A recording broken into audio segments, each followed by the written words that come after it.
Bună, fetelor! Eu am fost la cumpărături. Am luat niște înghețată din asta sandwich, așa, și le-am băgat deja în congelator și am mai luat o pungă de fructe din alea congelate, adică acestea, de la Freșona, așa. Da, am aici un congelator. După cum vedeți, am luat așa niște croissante 7 Days cu ciocolată și ciocolată albă și neagră. Am luat așa 4. Am găsit aceste vafe cu ciocolată, cu nucă de cocos, pardon. Sunt napolitane cu nucă de cocos. Am luat și eu să le încerc. Am luat o varză să fac salată de varză. 4 cepe din astea roșii,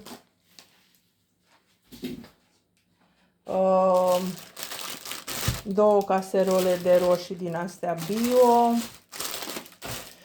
Am luat un ferit din ăsta pentru vase. Eu n-am mai folosit din ăsta de multă vreme. Nu-mi place pentru că face spuma abundentă și nu prea îmi place.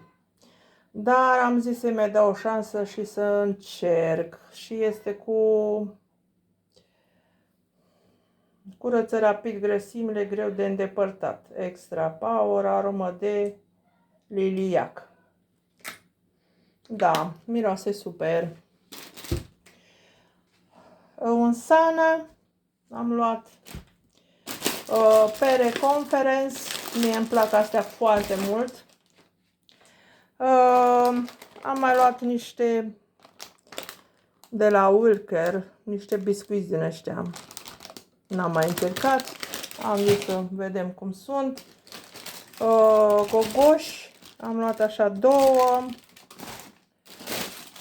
Și prăjiturile mele preferate, dar nu mai aveau decât astea 2.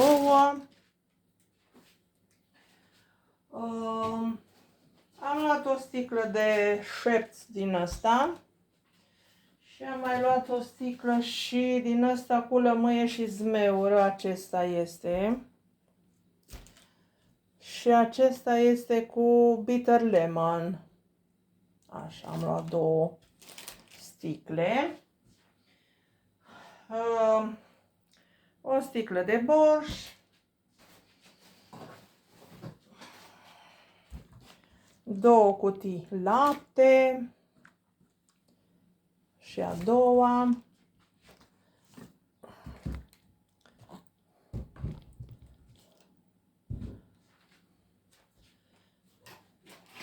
Pentru soțul meu am luat bere, Argus,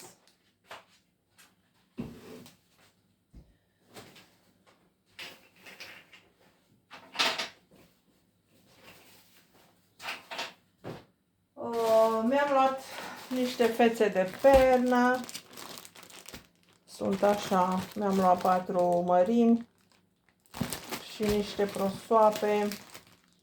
Ia să vă arăt. Deci așa sunt. 1, 2, 3, 4.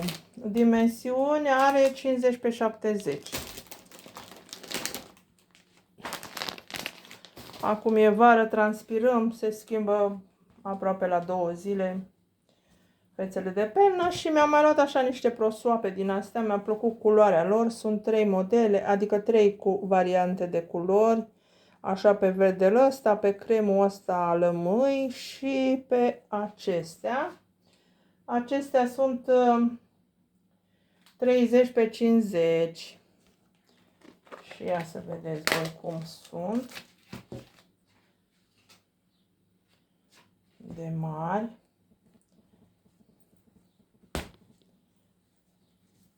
Deci sunt așa.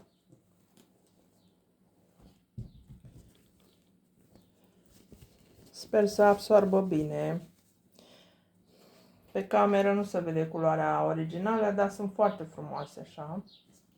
O să le bag la spălat și fețele la fel. Și de la Asiatic am luat și de acolo ceva. Imediat să desfac punga. Da, și cum vă spuneam, mi-am luat un spray din ăsta, am văzut la cineva acolo când plătea pentru încărcat, nu baterii din astea, brichete. Are un țâmburuș din ăsta așa. Și apeși, bagi acolo și se încarcă. Mi-am luat așa niște șosete din astea tip tălpici. 3641 mărimea. Mi-am mai luat așa și pe culoarea asta. Mi-am luat și niște șosete din astea până la gleznă. Mi-am mai luat și niște lenjerie intimă, dar pe aceasta nu vă arăt, că este din Bumbac, să știți. Da, găsiți așa ceva și la Chineș. Mi-am luat două perechi. Mi-am luat niște recipiente din astea de unică folosință, să mai am în casă. Am luat vreo 2, 4, 6, 7. Sunt așa o dimensiune mai mare. Papuci de umblat prin curte. Modelul acesta. Și pe acesta o să-i dezinfectez.